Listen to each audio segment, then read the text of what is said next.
Hi friends, welcome back to my channel. ಇವತ್ತು ನಾನು ಕೊಬ್ಬರಿ ಮಿಠಾಯಿ ಮಾಡುತ್ತೇನೆ.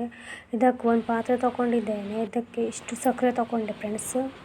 ನಂತರ ಇದನ್ನು ಈ ಪಾತ್ರೆಗೆ ಹಾಕ್ಕೊಳ್ಬೇಕು. ನಂತರ ಇದಕ್ಕೆ ಸ್ವಲ್ಪ ನೀರು ಹಾಕ್ಕೊಳ್ಬೇಕು. ಸಕ್ಕರೆ ಮುಳುಗುವಷ್ಟು ನೀರು ಹಾಕ್ಕೊಂಡ್ರೆ ಸಾಕು ಫ್ರೆಂಡ್ಸ್. ನಂತರ ಇದನ್ನು ನಾವು ಚೆನ್ನಾಗಿ ಪಾಕ ಮಾಡ್ಕೊಳ್ಬೇಕು. ಚೆನ್ನಾಗಿ ಕುದಿಸ್ಕೊಂಡು ಪಾಕ ಮಾಡ್ಕೊಳ್ಬೇಕು. ಇದಕ್ಕೆ ಒಂದೆಳೆ ಪಾಕ ಮಾಡಿದ್ರೆ ತುಂಬ ಚೆನ್ನಾಗಿ ಬರುತ್ತೆ. ಕಟ್ಟಾದರೆ ಬರ್ಫಿ ತುಂಬ ಚೆನ್ನಾಗಿ ಕಟ್ಟಾಗುತ್ತೆ ಫ್ರೆಂಡ್ಸ್. ನೋಡಿ, ಈ ಥರ ಕಲರ್ಸ್ಕೊಳ್ಬೇಕು. ಪಾಕ ಬೇಗ ರೆಡಿ ಆಗುತ್ತೆ ಫ್ರೆಂಡ್ಸ್. ನೋಡಿ, ಈ ಥರ ಕುದಿ ಬರ್ತಾ ಇದೆ. ಈ ಥರ ಗುಳ್ಳೆ ಗುಳ್ಳೆ ಬರ್ತಾ ಇದೆ. ಒಂದೆಳೆ ಪಾಕಕ್ಕೆ ಸ್ವಲ್ಪ ದೊಡ್ಡ ಗುಳ್ಳೆ ಬಂದರೆ ಒಂದೆಳೆ ಪಾಕ ಆಗ್ತಿದೆ ಎಂದು ಗೊತ್ತಾಗುತ್ತೆ ಫ್ರೆಂಡ್ಸ್. ಇದೇ ಥರ ಗುಳ್ಳೆ ಬರಬೇಕು ಮತ್ತು ಸ್ವಲ್ಪ ದೊಡ್ಡ ಬರಬೇಕು. ಇದು ಕಾಯಿ ತುರಿ ಫ್ರೆಂಡ್ಸ್, ತೆಂಗಿನಕಾಯಿ. ಇದು ಹಾಕ್ಕೊಂಡು ಚೆನ್ನಾಗಿ ಈ ಥರ ಕಲರ್ಸ್ಕೊಳ್ಬೇಕು. ಎಲ್ಲ ಮಿಕ್ಸ್ ಮಾಡ್ಕೊಳ್ಬೇಕು.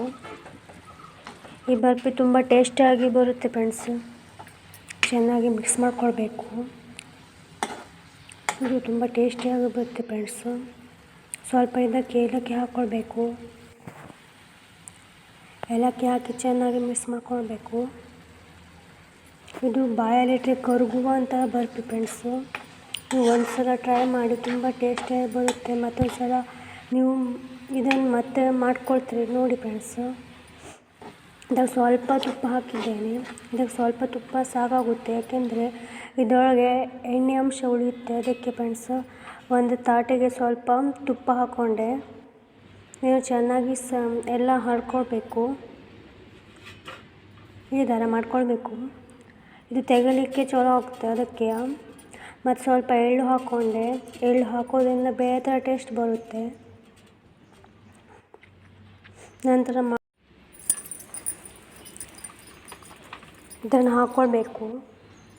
ಈ ಥರ ಚೆನ್ನಾಗಿ ಸೆಟ್ ಮಾಡ್ಕೊಳ್ಬೇಕು. ಈ ಥರ ಸೆಟ್ ಮಾಡ್ಕೊಳ್ಬೇಕು. ನಂತರ ಇದನ್ನು ಶೇಪ್ ಕೊಡಬೇಕು ಫ್ರೆಂಡ್ಸ್. ಈ ಥರ ಮಾಡ್ಕೊಂಡು ನಂತರ ಇದಕ್ಕೆ ಚಾಕು ಸಹಾಯದಿಂದ ಶೇಪ್ ಕೊಡಬೇಕು. ಇದು ಚೌಕ ಮಾಡ್ಕೊಂಡು ಕಟ್ ಮಾಡ್ಕೊಳ್ಬೇಕು. ನಂತರ ಇದನ್ನು 1 ತಾಸು ರೆಸ್ಟ್ಗೆ ಇಡಬೇಕು ಫ್ರೆಂಡ್ಸ್.